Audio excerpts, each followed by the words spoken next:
Hello everyone, welcome to the LSE Insights column, sponsored by the UK Lansha Limited Company. Today we are honored to have Professor Zhang Lifen as our guest. Professor Zhang used to be the founder and chief editor of Financial Times China, and now is a professor of media at Shanghai Fudan University. Being a successful editor, he also has rich experiences in teaching. Today, we will bring you unique insights on journalism and media education. Thank you so much, Professor Zhang, for being on our show. UGC and PGC are blooming industries in China. What are the future potentials for content media?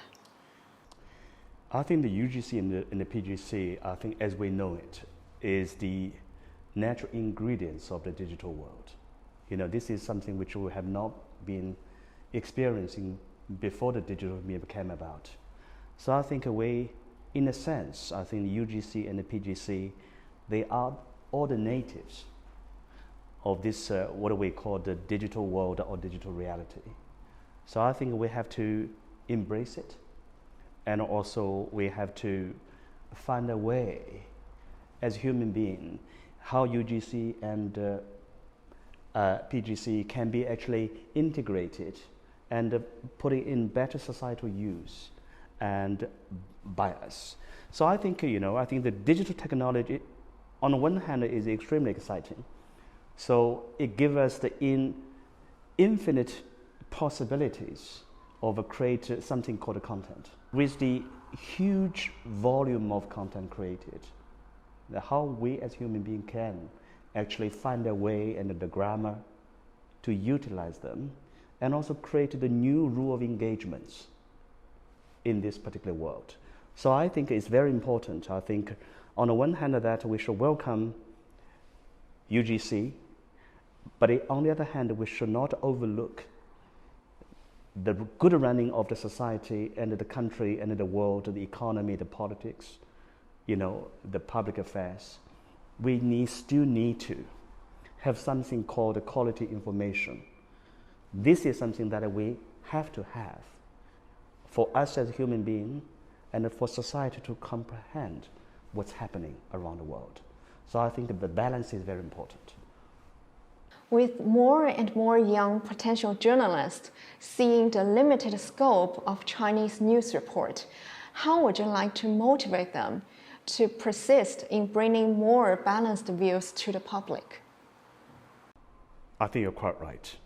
And as far as I know, that we have some evidence that I think for the young generation in China, especially students study in a program concerning journalism and media, they are increasingly have a less desire or determination or interest to get into the field of journalism.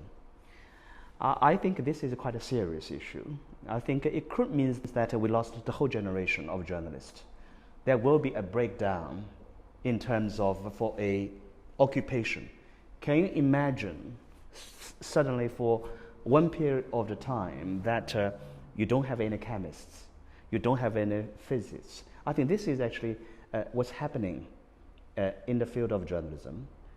I have been giving lectures in almost all the top school of journalism in China, and every time I will ask students to raise their hands, saying, okay, who will be interested to get into journalism and become a journalist upon graduation?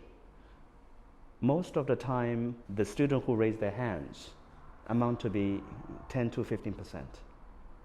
So which means only a very small minorities are actually considering getting into journalism.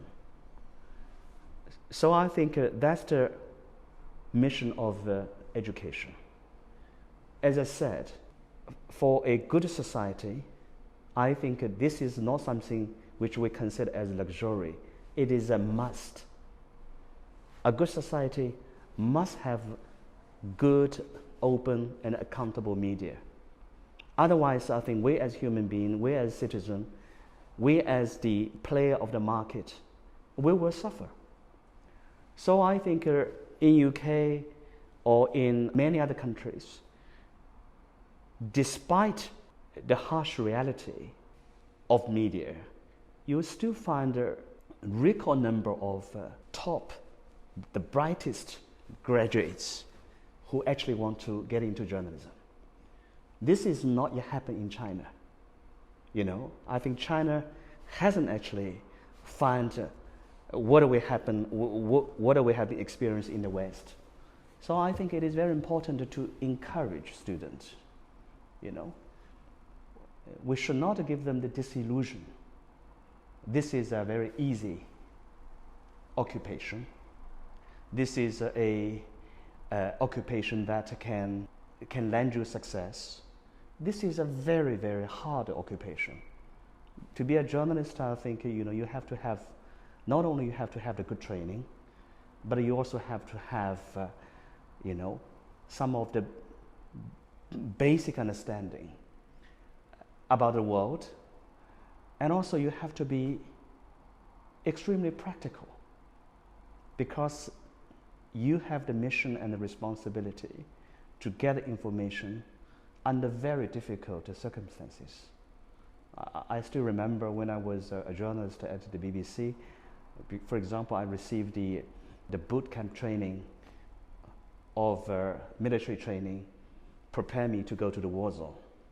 It's very real. It's very, very real. The last exercise that I have been asked to do is that I was kidnapped. My task is to persuade him to release me. But actually with a very, very sad ending, because in the end, I was actually killed with a bullet. So in the end, it's a very sad story, but it reminds us the brutal realities of how much efforts and a sacrifice a good journalist has to endure. And also you have to prepare for that. So I think for me, I think a real good education is not actually create, as I said, a disillusion saying, okay, it's all be very easy. It is a tough job, but somebody has to do it. Just like a doctor is a tough job, being a judge and a lawyer is a tough job, but someone has to do it. Especially someone who is actually well educated, among the brightest of the graduates and students. They should consider to get into those occupations with a kind of a public mission, because they are there to provide a public service. So I think it is important. I think part of my training that I learned from my peers, from my senior colleagues, is I was very touched by how they committed to what they're doing and what they've been training for. Media always plays a significant role in shaping public's opinions, but how media could better inform and educate the public remains as a concern. Therefore, nurturing diverse media talents through education is of paramount importance for the future development of media industry in China. Thank you for watching the LSE Insights column, brought to you by the UK Lansha Limited Company.